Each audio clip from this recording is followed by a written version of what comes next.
There you go, Bill. I hope that was okay. I just thought it would be really nice to get off on a leather surprise. I thought it would be nice to have all the leather faces that we know anyway. Come together and have a chat with you, and that was really awesome. Brett's acquaintance was Brett, wasn't it? Yeah, Brett Wagner. Yep. Brett Wagner. It's the first time I've had a chance to be introduced. Okay, so Bill, earlier we alluded to the ice tub scene. We were talking, and I know that you've said that's one of your most memorable scenes that you shot in the movie. Can you talk about that just a little bit? Well, yeah. It was a tricky scene, you know, and I don't think anything had been done like it on, well, not on probably major, Hollywood films at that time. So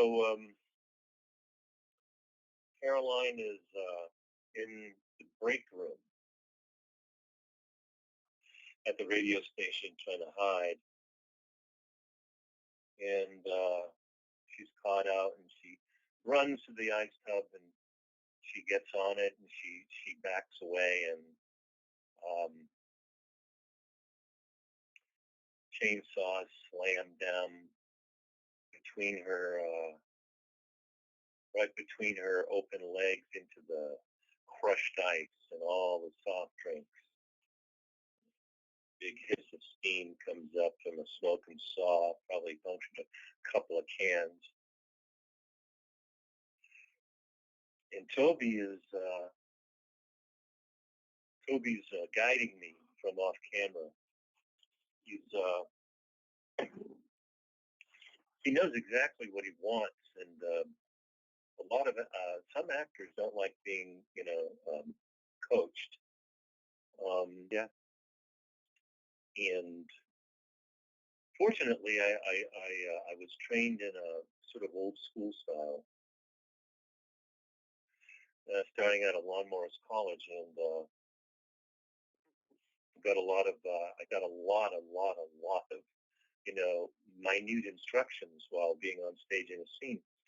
So I was used to it, and I'm really glad I could go with that because Toby knew exactly what we needed, much better than I did. So I just needed to have whatever kind of form or shape he was going for. Mm-hmm. So I'm straddling the saw. I'm behind it, and got my hands on it, and Toby was kind of talking in a kind of like a yeah, dirty old guy voice in the back there. That's all right. Yeah. So the stuff going on in my mind and his together, I thought worked pretty well. And there's this really sassy, leggy, breasts are heaving, flushed in the face, full of terror. The chase response. We probably had every wild dog in the fucking neighborhood surrounding the building, trying to scratch their way in there. And so picked up the saw and grabbed that tool with both hands and lifted it up for her to take a look. Pulled it real still so she can see it real clearly. And I moved it this way and that, so she got a really good 360 on it. Started sliding it up her, started saying, all right, okay, start working that saw up her calf and start moving it up her thigh. And Caroline is so into this. She is, she's got, she helped bring me up to the pitch of how crazy the scene was. And she's looking at me, and she's, giving me all these go ahead. It was, the Stockholm syndrome. Mm-hmm. So there was just a sort of light, slow movement up there until we say, okay, now you hear somebody over there. Oh, yeah, it's your brother in the record room. He's beating up, he's pounding LG in the head, and I'm listening to him pounding. I can smell the blood in the air, and it's coming over, and all the sweat going on in the room. And it was so quiet in there, man. Everybody was totally quiet, holding their breath. Could almost hear the sweat hitting the floor, falling off my body. Caroline going, "You good? Yeah, you're good, huh?" So I moved up there, and she'll be saying, "That's right. Well, starting to get closer. What are you gonna do? What are you gonna do, Bubba? Yeah, what are you gonna do?" And start get those hips moving. Come on, get them going. That's right. So it was all sliding and flicking and spinning. Caroline, it was just, talk about, too much crazy and too little space, and devil take the hindmost. I was there already, so I just wanted to pick up on the dividends. So those Daisy Dukes are incredibly abbreviated, and those long Texas legs and them cowboy boots. It was really, God almighty. How bizarre. Yeah. Yeah, it was bizarre, and I'm getting all this vibe about yeah, go for it. Yeah, you could do it. We know you can do it. And so I started yanking on that chain, and I started yanking on that yanker, and man, she screams at the top of her lungs. That saw explodes into action, and had to leave, but I'll be back later. To be continued. Kind of to be continued as a. So so Toby yells, "Cut!" He says, "Oh, God, please tell me we got that." Richard Kurz checks the gate. He says, "Gate's clean." Everybody cheers. So I was walking out of the break room, and just there was a couch on the other side of the entrance door that they had moved out of the break room, and there were a couple of college production assistants on the couch, and as I was approaching them, they both threw themselves back in the couch with their legs up and said, "Me next, me next." Good thing for them I didn't have my saw. Told them to follow me, but they looked askance. I just told them I'd catch up with them later, and I just had to go back to the trailer and recuperate. Man, I tell you, my balls were blue and swinging after that. So, during the filming of this, did you guys question those scenes, or did you just accept them as they were written and just go for it? I know the stuff that I taught, my stuff with, Kit was writing all the time on the set, and was mechanical typewriter. Because I just heard, is that John? John, that you? Yeah, I think we heard a beat. So, hi. It's John Dugan. Hey, John. How are you? This is Ron. And okay, how you doing? Hi, we have Ron. your friend Bill. We have your friend Bill Johnson on the phone as well. There's no room for anybody else. My old friend Lonesome Bill Johnson. How have you been? All by myself, yes. Sad man. Thank God for the fleshlight. Hey, congratulations on your 30th anniversary here of what's it thank you very much, John. of Texas Chainsaw Massacre 2. I couldn't think of the name of it all of a sudden. And for I knew it was the second one of something. Oh, thank you, John. You being from the progenitor of the first one. What's it? 40 years for you? Or 43? 40. Let's see, it would be 43 years since we shot. 42 years since it was released.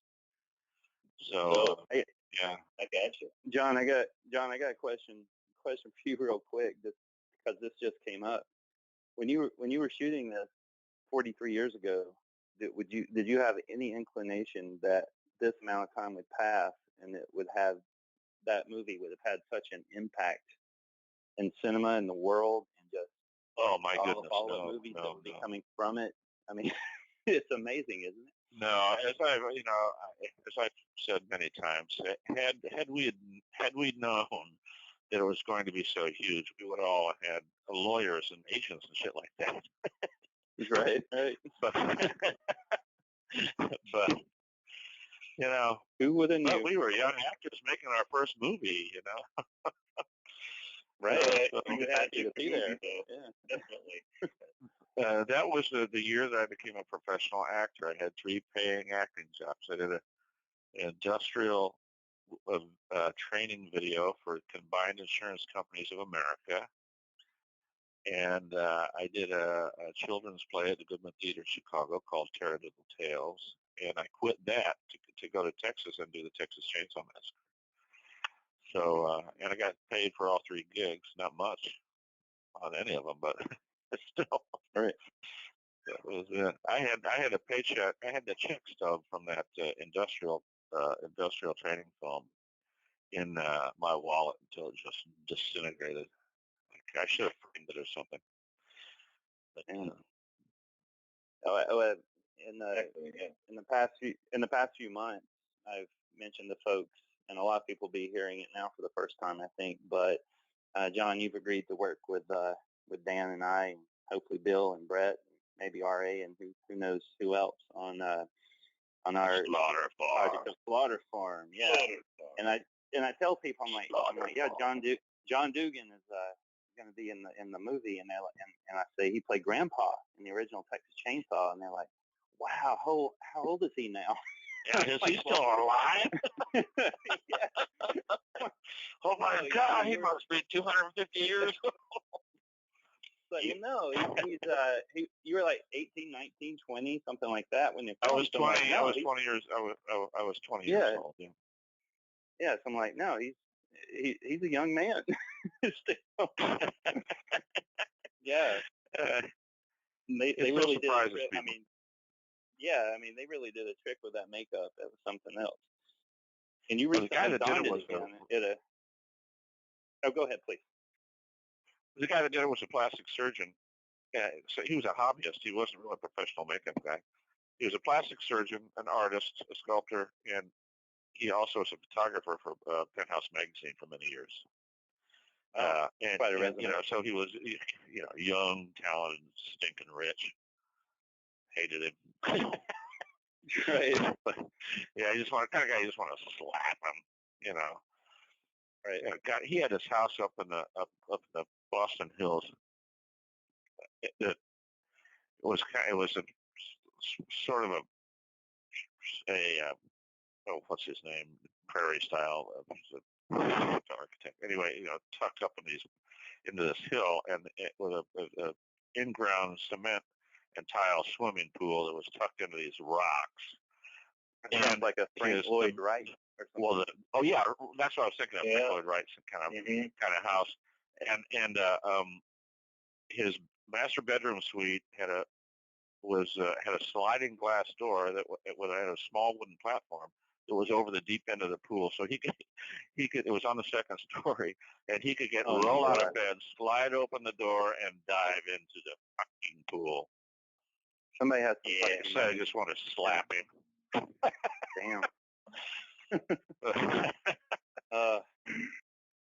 So he's doing your makeup. That's crazy. And then recently, you, I think I saw on Facebook where you donned the makeup again at a convention. Yeah. I just kind of blanking his freaking name all of a sudden. Stacy, who did my makeup? Let's go up. What's the name? She's not the other one. Anyway, I don't know why. That's okay. We thank whoever did it. All right. God, how embarrassing. He's a friend of I mine. thought Bob Burns did y'all's makeup. Was I mistaken? But he did a makeup demonstration on me. He did a grandpa makeup, and then we did photo op thing. So it was pretty cool. What else was I going to tell you? Something about that, but Was Bob Burns instrumental in like he created the masks? Was that right? For you and Gunner, or is your makeup guy? Did he just execute and design? No. Robert Burns did. I don't know if Dr. Barnes did mine, and I guess Robert Burns made all the masks for Gunner. But mine was a liquid latex makeup that was applied, glued down to my face. Gunner's was more of a mask kind of thing. I couldn't take mine off. It was prosthetics. I only had two, yeah. Which is why we ran so long. That would have never been allowed. Yeah. No kidding. You would not have gotten the same movie with all those people around, unfortunately. Dang. In the Wayback Machine, Sherman, we'll fix this. John, did Toby give you give directions off camera when you all were working? Doing it? No,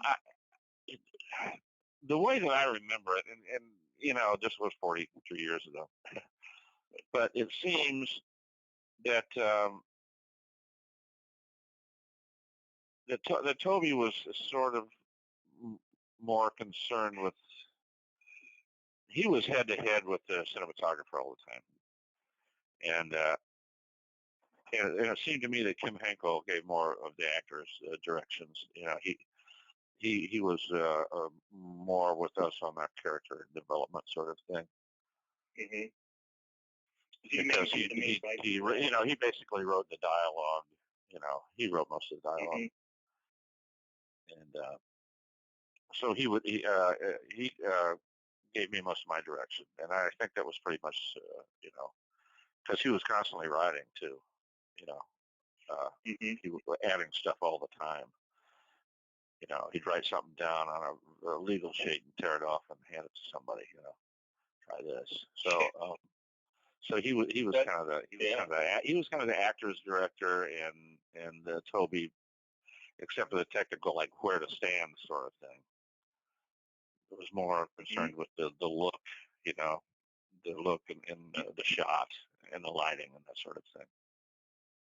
John, I'm sure you've read Chainsaw Confidential that Gunner wrote, and I was just listening to it. I listened to the audiobook because he reads it, and it's really awesome. But he was talking about how frustrated he was with you on set for about a minute because apparently you kept falling out of the chair when they were trying to bring you downstairs. And because they didn't know what the fuck they were doing. But he also mentioned that you had said it was either Toby or Kim, and that had said be completely limp. That's all. That's the direction. Completely limp. No matter what happens, just stay limp. Yeah. And so that's what you did. And because they didn't pick you up correctly, you went with it and rolled. And then he said he got frustrated with you and said something to the effect of, "You better not come out of the chair again." Yeah. Or something. Do not. Yeah, we had to he do said it you like never do. two or three times, several times. Well, Sure. but it was really tough. Both those guys were quite tall. Ed and Gunner, both of them, and one of them, I can't remember who was in the top and who was in the bottom coming down the stairs, but whoever the guy on the bottom was going faster than the guy on the top could go, and the chair tilted forward. And I had the instructions that I had no bones. I was totally ragdoll limp. That's how they wanted it. Mm-hmm. And the thing is, there is an outtake going around somewhere. Somebody sent it to me once, probably on my hard drive or something. But it's just a real short outtake where I actually fall out of the chair, or I slide out of the chair. But they just kept going, and I think it was Ed who was in the bottom, was trying to stuff me back in the chair. Nobody yelled cut. So it just kept trying to go down. They just kept trying to go down the stairs, and the guy on the bottom was trying to stuff me back in the chair, and the guy on top was still trying to come down, so he's pushing the guy on the bottom backwards. It probably a potentially dangerous situation. Toby had a habit of not yelling cut just to see what would happen, I think, because Marilyn had said, or there's, again, Gunner was talking about the scene where they just let the entire reel roll out of like 11 minutes. The scene in the barbecue place. While she's got to look terrified up at all the body parts that are hanging in the smoker. Right. And so there's a whole reel of 16 millimeter he shot of that, of her doing reaction shots. Yeah. So that's a cruel thing to do to an actor. Reaction shots are the hardest fucking thing. Mm-hmm. And to do 5 minutes of it, I would have, had I been her, I would have stopped and said, what the fuck? She was being professional, though. Gotta give her credit. Yeah, she was a pro. God love her. Yeah. Bill, what's going on with you? What you got going? You mean professionally? I don't know. Personally, if you want to tell me that. Well, just trying to stay out of trouble and do good deeds and become more politically active in this fine year of political shenanigans on the national scene. So, well, Texas is definitely has been in the news quite a bit, politically speaking. Good God. Yeah, it ain't over yet. Well, I can hardly wait to see what comes up. November's still a long way off. I know. This is scary. This is the scariest election I recall. I've been voting since 1970. No, 70. We've been 72. The election of 1972. 68, 72, yeah. Was my first election. I haven't missed one yet. This one's scary.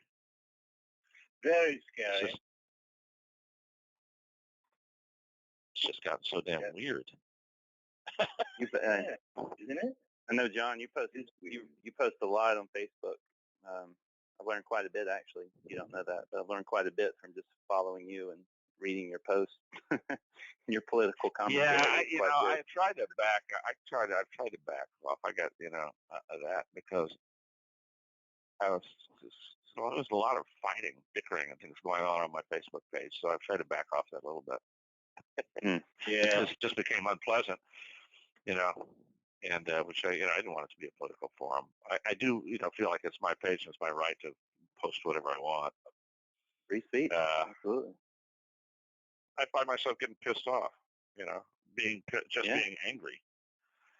I don't want to sit and argue with people all day, So I backed off a little bit. I still post every day. I post a little something political, but not nearly as much as I used to. There's enough on the evening news, I guess, of that stuff. Yeah. So, John, what? Hey, oh, me? Oh God, I got so much. Yeah, you. Yeah, as a matter of fact, I got some notes down so I don't forget anything. I have actually I have 4 films in the can that have not been released yet. That should all be coming up in the next few months, hopefully. Nice. But Devil's Inc. Belly is the first Timber. one, which is Belly Timber, a film called Devil's Inc., which is a really interesting film. I think he started out maybe with the idea of doing horror, but it turned into more of a kind of a drama, psychological. I don't know. I couldn't describe it, but it's a very interesting film about a guy whose wife and daughter get killed by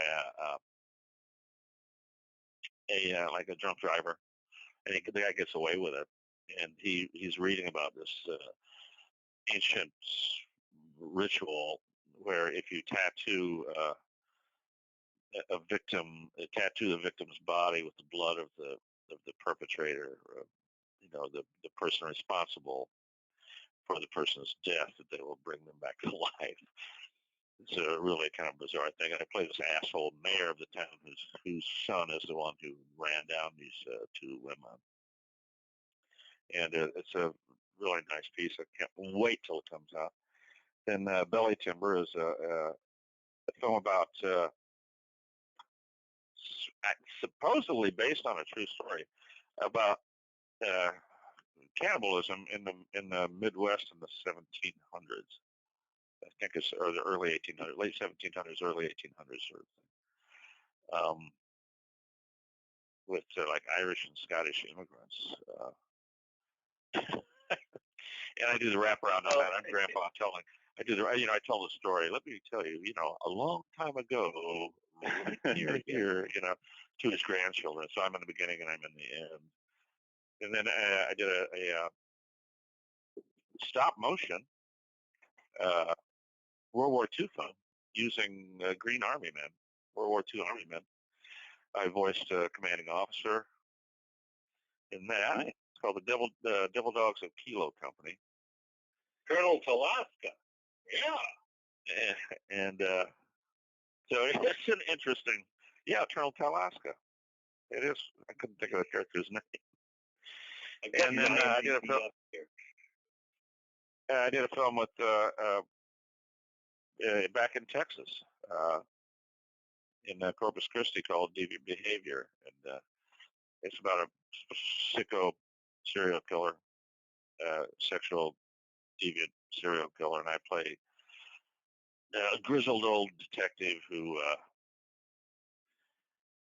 because he's being held back by this, I don't know, powers that be, the city council or something, he involves an ex-cop friend of his who's now down on his luck, gumshoe, to help him in solving this crime.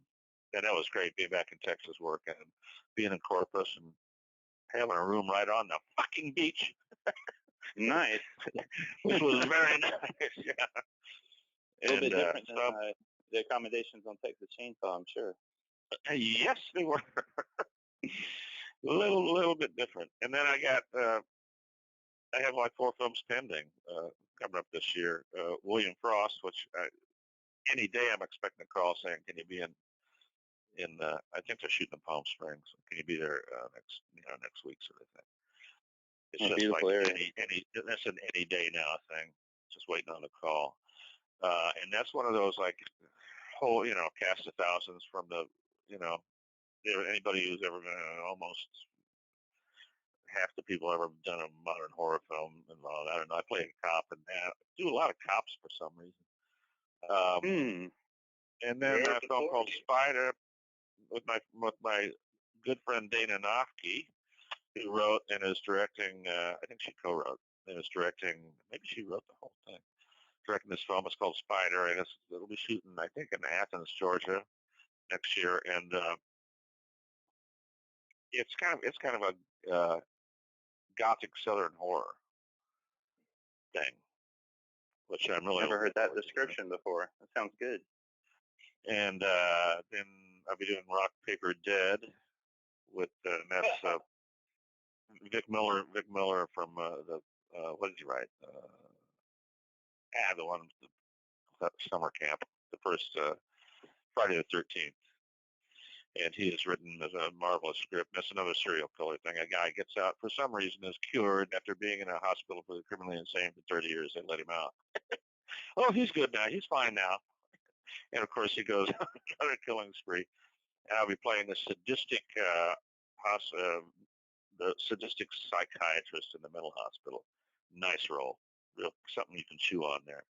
And then something called Slaughter Farm with these guys I know. So that's what I got going. I know it's a long list. Nice. No, this sounds like you're very busy. That's awesome. Good. Yeah.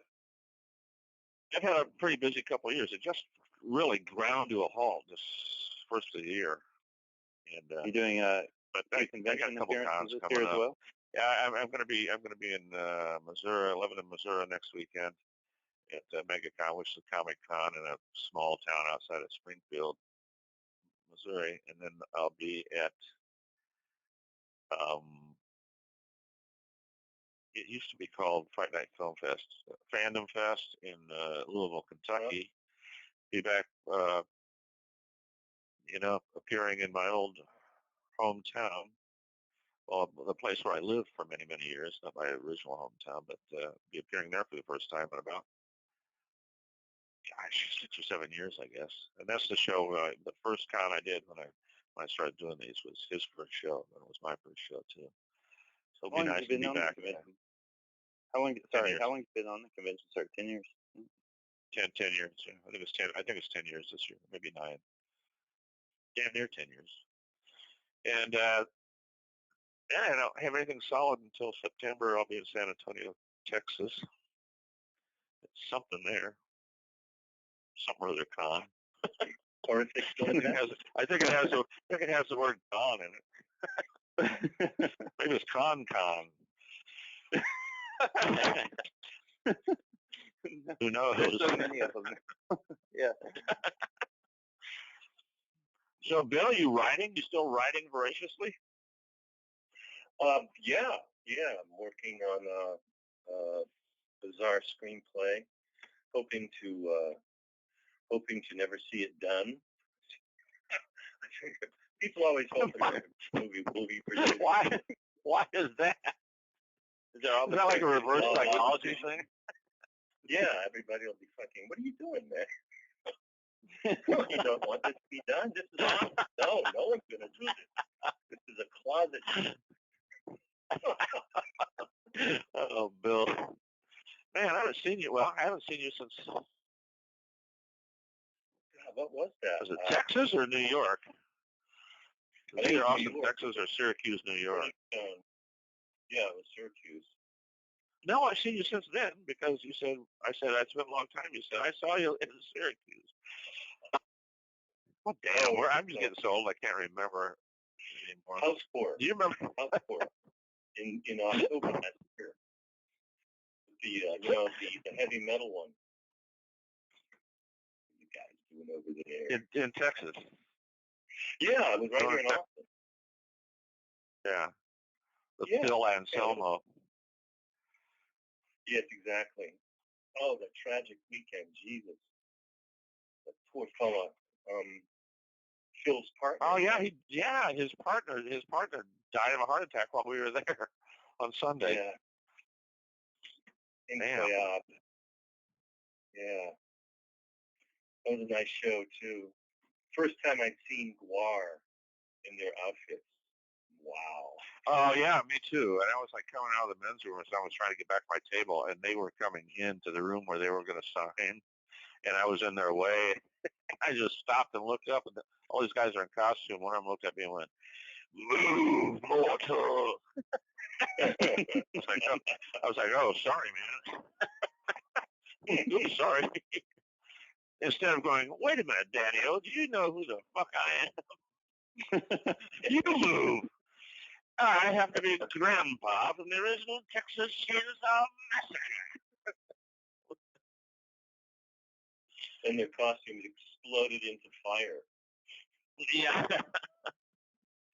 they repented immediately. How's Morgan? Morgan as well. Stacy as well. Stacy is terrific. Yeah, everything's fine here. I put a ring on it. Hey, Congratulations. Yeah, so we are sometime in the future going to make it legal. But we haven't gotten around to deciding that. I'm like, hey, that's your gig, babe. She's like, no, you got to help me decide. It's like, no, you're the bride. Figure it out. This is my fourth time. So, long engagements, yes. Get some practice. Yeah. Yeah, we're finding our little house up on the ridge in nowhere, Tennessee. Lovely.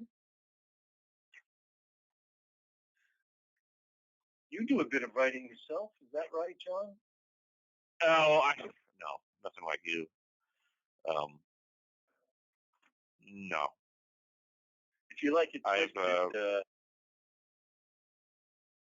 I like to think of myself more as a conceptualizer than a writer. I get great ideas, but I never write them down. So I'm a conceptualizer. I'll come up with a concept, pass it off to somebody else. That's where all those babies came from. Oh, yeah.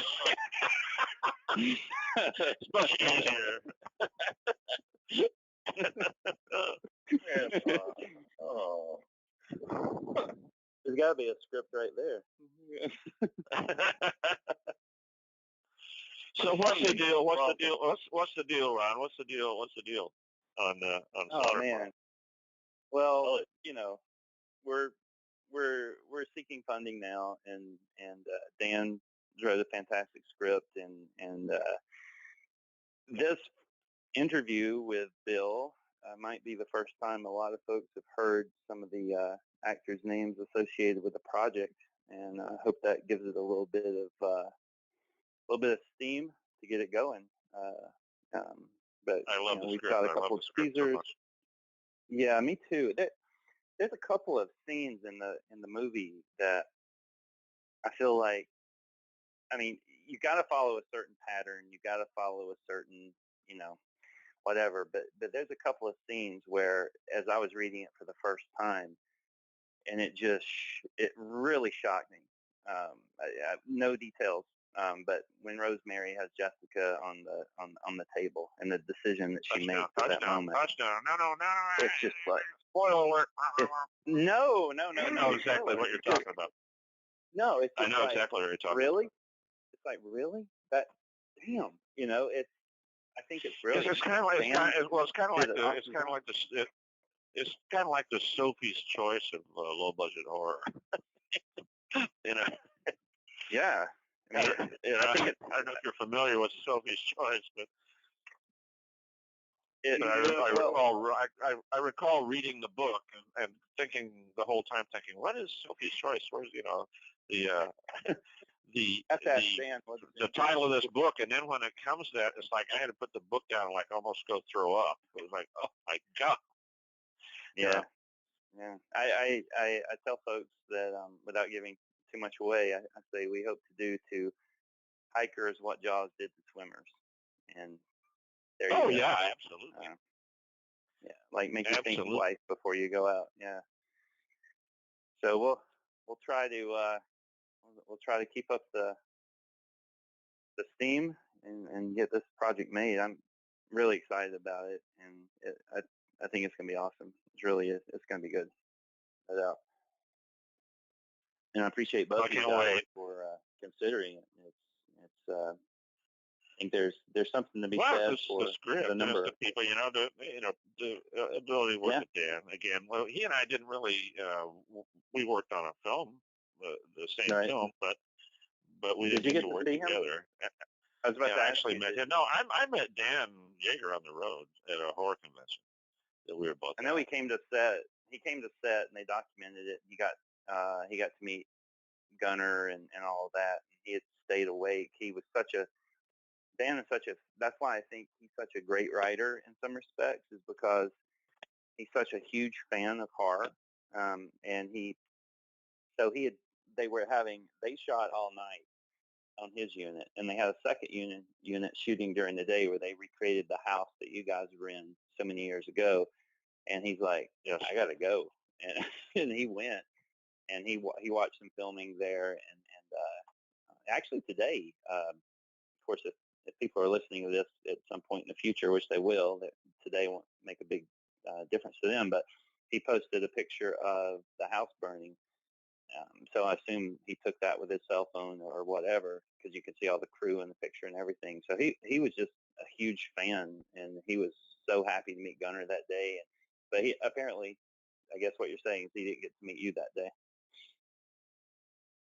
Yeager? Yeah, that he came to set. Yeah. No, we met at Horror Hound, one of the Horror Hounds in Indianapolis just a few years ago, like almost a year after the film was released. And we met over, we had communicated and agreed to meet up for John Jameson and tobacco. Nice. At the bar. And yep. And which we did. Let me tell you. Did you smoke a cigar with a man? I don't smoke cigars. By the time I was a cigarette smoker, I quit after 47 years. I quit 2 years ago. This coming 2 years ago. This coming month is my second anniversary. After 47 years. He introduced me to my first cigar, and I don't do it as often as he does, but he's quite a connoisseur, that's for sure. Oh yeah, man. The man knows it fits, cigar. It just fits his personality, It fits the whole cigar thing. He wouldn't be the same without the cigar, No, he would not. Without the Irish whiskey and the cigar, it'd be totally different thing.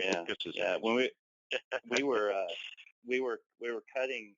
So when he came up to Rock and Shock, and that's actually the first in Worcester, Massachusetts. That's the first time I met Bill last year, Johnson, and we after he was done with Rock and Shock, we went and shot the first teaser, which I'll plug us now, slaughterfarm.com. But we shot the first teaser that night down in Connecticut, and we had quite a bit of Jameson on set, and it was a good time. I mean, we got the job done, but there was Jameson on set. It was good all around. God, I wish I had a bottle here now. Yeah, I actually do. I have half a bottle over my counter right now. I don't keep hard liquor. The other half. I've become a good boy in my old age. I quit smoking, and I don't keep hard liquor in the house anymore. Oh my God, what's happening? I don't know. It's just best. It's just best I don't. Well, you know your own limits. Yeah. Oh yeah.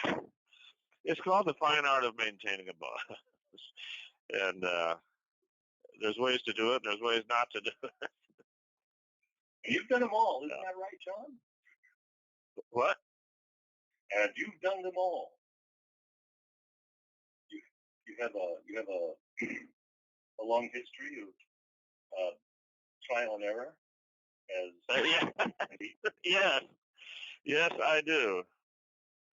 Don't we all? It's just best I don't have it now. Because I like I say, I know, like you said, I know I know myself. I know my habits, and occasionally, and somebody, I usually get a bottle. My brother-in-law gives me a bottle at Christmas, and I make it last. I'm good about it. I make it last till, my birthday in February usually. So that's not bad, right? Cool. No, that's not bad at all. It lasts for 2 months. I think I got this bottle maybe a week ago, and it's half gone. So, yeah. Yeah, well, see, you're doing good too. I'm trying. But I've ruined a lot of relationships and things. Just have to get all fucking personal and shit. But anyway, that's the deal on that. That's the deal. Well, John, thank you so much for calling in and being part of our little soiree here. Really appreciate it. Well, thanks for having me. And hey, Bill, when am I going to be seeing you again? Are you on the road this year at all? I fortunately do have some dates. Thank the good Lord. Coming up here at Mad Monster, in Arizona on the 13th of next month. Going to do. So June 13th? No, May. I'm sorry, May. May 13th. Yeah. May. Well, let's see what's Friday, April 22nd. Yeah, May 13th. It's April right now, right? Oh, yeah. Is it like a reunion? Is it a reunion thing? Are there going to be several of you from Chainsaw 2 there? Yeah, being Bill Mosley and Caroline, and Bill and I will be doing photo ops in Chainsaw 2 costume. In costume? Excellent. Yeah. Great. Make lots of money. Make so much money that it's just, you feel guilty. It's a good guilt. I want to make people feel happy. Then I can bear my guilt much better. Yeah. Yeah, just kill it. Folks are satisfied. Yeah, I'd like to do that show. Who knows when I'll get a chance to do that again. So yeah, that's great. Well, Bill's doing he's doing his makeup from Devil's Rejects at Days of Dead Indianapolis in in July. What is that? The first weekend in July, I think, or something. And I did the costume thing back in Pensacola in February, so it seems to be everybody doing it. It was R.J. Hattie, by the way. R.J. Hattie was the makeup artist who redid the Grandpa makeup for me, and he won the first season of Face Off, the TV show. It was like good show. Yeah, and he and I share a booking agent, an agent for doing cons and personal appearances and stuff. So we had been talking about it, and just so happened we managed to get booked in the same show and decided to do it. It was a gas. It was fun, but it takes you off the floor for a long time to do that kind of makeup. We did it like on Sunday morning. We started early, and it was a sold-out class. We had about probably 25 or 30 people in a little room, and they hung with me for 3.5 hours watching the makeup thing. These were did they document that, John, and take pictures and? Yeah. There was. Yeah. I don't know, RJ. It might be up on his Facebook page, but so it was kind of neat. I wouldn't want to do it every damn day, though. No. Was it easier this time than it was the first time? Oh yeah, the makeup technology has come so far. That the stuff they used on me 40 years ago was liquid latex. It's really horrifying. It smells. It's uncomfortable. They attach it to your face with spirit gum, glue. It's hot. It's stiff. It doesn't give you a lot of mobility in your face. And then what RJ used on me back in February was foam latex, which is it's more comfortable, and you get a lot more mobility. And then what they used on me in Texas Chainsaw 3D was silicone, which is incredible. It's way more comfortable than any of the latex applications, and it's like a second skin, and you really have a lot of. It looks very realistic, and I remember eating lunch in my trailer because I couldn't eat in the food tent with everybody else because it was again, 38 years later, it was 103 degrees at 10 o'clock in the morning. and this stuff is so delicate. Yeah, 30, almost 40 years later, I walk out and just getting blasted with heat. And the makeup people wouldn't let me stay outside of my trailer because it would melt off. I looked at Carl Mascon, the producer. I said, "What is with you fucking people? 38 years later, and here it is. I'm in a wool suit, starch shirt, full makeup, and it's over 100 degrees. Have you never heard of like autumn or winter? Welcome God, back. Yeah. No, I was having lunch in my trailer by myself at my makeup desk table because that was the only place to sit in front of a mirror, and it was like I was having lunch with my late father, who died in Oh my God. Who died in his late 80s. It was, I couldn't take my eyes off the mirror. It was so incredible. It was really nice makeup. It's not something you'd want to do every day, but it's way more comfortable than all that other stuff. There's a question. I just thought of this. There's a question I have for you because there was a little bit of controversy over that last day the day or so that you guys filmed the original, where it was one of those 26, 30-hour shoots or whatever, and it was horrifying.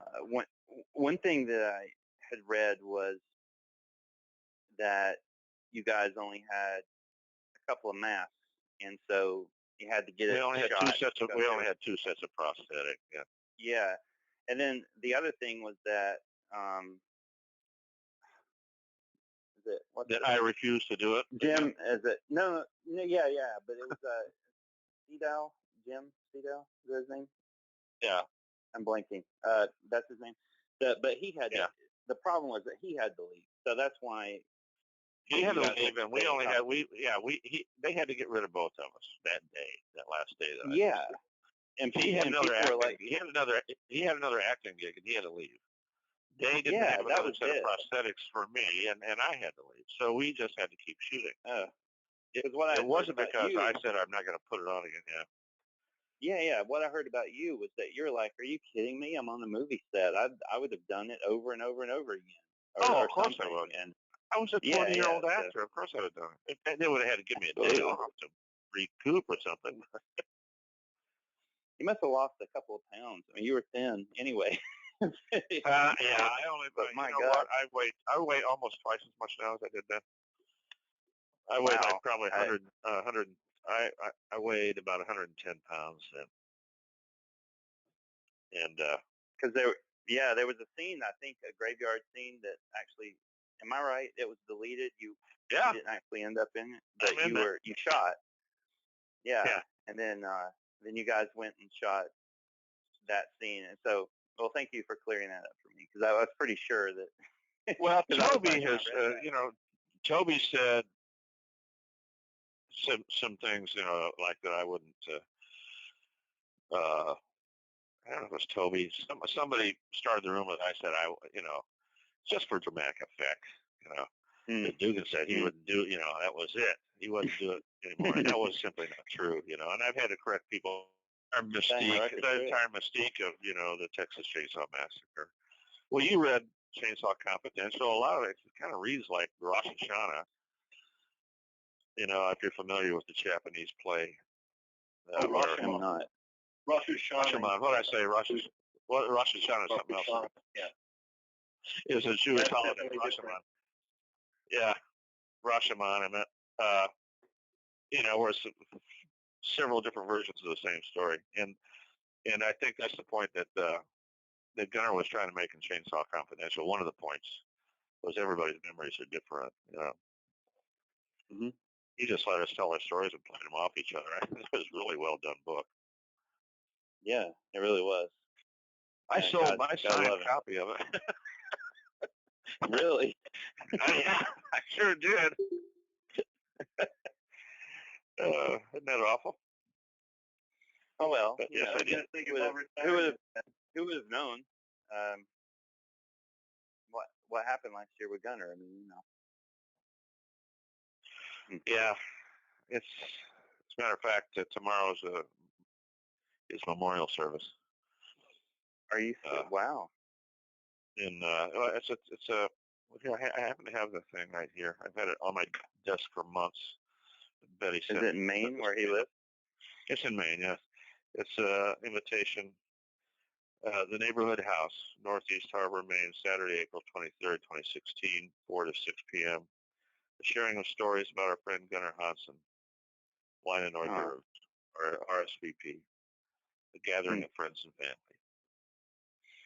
So it's going to be a little drinking and a little food and a little conversation, talk and remember Gunnar. And if I were closer, I'd be there. It's a long way away, but it's I spent the weekend with him the weekend before he was diagnosed in Connecticut last year, and I'm glad I got to do that. I didn't know he was ill. Yeah, it was. And even after he was diagnosed, he didn't want anybody to know. And then once I found out that he was sick, he was already. There had been rumors, and I had an inkling that he was ill, and Stacy mentioned that he looked pale and thin, and drawn, not thin. He was never ever thin, but that he lost weight and he looked pale and he didn't look well. And he had canceled some appearances, and so I knew there had been issues. And then I had called him and I had emailed him, and he didn't return that. And he finally got back to me a few weeks later. Said he's sorry, he'd been sick, but everything was all right. He'd been sick, but everything was cool, and thanks for worrying about it and that sort of thing. So I thought, well, then he was well now, Right. And then I heard they brought, that he was diagnosed with terminal cancer, and they brought hospice in, and he died 5 days after I found out he had cancer. So that's how quickly that happened. I know he canceled Rock and Shock in October last year because he was supposed to be there and with Dan and Bill, and he couldn't make it for that. Then I think it was about 3 weeks later. It was November 9th or 8th or somewhere along there. He passed. Yeah. We're dropping like flies. Yeah. Gosh, the last few days, unbelievable. This year has just been unbelievable. I find out on Facebook all the news of people passing away, and yeah. Say, we're dropping like flies. My generation, my whole generation. Bill, are you still on? I'm here. Okay, there you are. Okay? I heard a beep, so I wasn't sure if you dropped or not. Anyway. Well, listen, I got John, sign thank off you. here. Yeah, thank you very much for calling in, and I was hoping for 5 or 10 minutes. It turned into quite a bit more than that. And really good conversation. So I don't mind. I can talk forever. Ask Bill. When Johnny was at the pub, Jesus Pagara in Ireland. Hey, Bill, do you remember that? Do you remember that Q&A we did in Birmingham, Alabama, many years ago, maybe 8 or 9 years ago? In that old banquet room. At least they set up a bar in there. Those people were looking at us with their mouths hanging open. They didn't know what to make of us at all. So funny. I can't even explain it, Ron. Maybe someday. Well, John, you don't know this, but I'm from 60 miles northeast of Birmingham in a city called Gadsden, Alabama. So it's hot down there. Yeah, you probably the accent may give it away that I'm not from Massachusetts where I live now. yeah. Roll Tide. That's all I got to say. Oh, you're one of those, huh? Not an Auburn person? Yeah, I'm one of those. Yeah, I'm one of those. But when you move away from the state, even if Auburn wins, it's like, somebody from Alabama won. That's good. It's all right. You're in Tennessee. You can get University of Alabama vanity plates in Tennessee. You can? The Volunteers? Yes. You can get Tennessee plates with Alabama stuff on it. That's the first I've ever heard of that. That's amazing. Yeah, I thought it was wild the first time. I saw this guy in a red on red pickup truck with read everything, and the Bama sticker in the back window, and Bama, Tennessee plates. I wonder if he finds his tire split a lot or something. Candy apple red shotgun in the carrier in back. Listen, I really do have to go, guys. All Bill, right, I hope guys. to see you No, down the no, road. no, I hope to. Oh, you'll be dead. No, go. Hey, Ron, where are we gonna when we shoot Slaughter Farm, Mm-hmm. which we will, I have no doubt. We will. Where are we gonna roll on this thing? Where's the location? To be determined. So, it takes place, where it takes place, the Pacific Crest Trail. Pacific Crest, yeah. Yeah, but which is rather long. Yeah. Yeah. Anywhere between Mexico and Canada somewhere. They just narrowed it down to someplace between Mexico and Canada. Poor Levi, Robert, and Edgar are running all up and down the coast trying to pick folks out. But the East Coast, we have Appalachian Trail, or I should say the eastern part of the U.S. It could be repurposed. So all I can say right now is to be continued. I mean, we could shoot it anywhere. We've even talked about Canada. Ron, Scott, I guarantee you, if you repurposed the Appalachian Trail to be some know-it-all asshole and say that tree is not native to the Pacific Ridge Trail. They shot that on the Appalachian Trail. Well, no. Judging by the leaves on that. It might be changed to actually be the Appalachian Trail itself. Because, yeah, you're right. Oh, I see. Yeah, I was going to say, you couldn't switch it out because some know-it-all would fucking bust you so fast on that. Oh, yeah. It'll be in the IMDb trivia. Yeah. Okay. Well, good night, guys. Thanks a lot. Yeah, Thank you so much. Have a good night. Bye. Bye.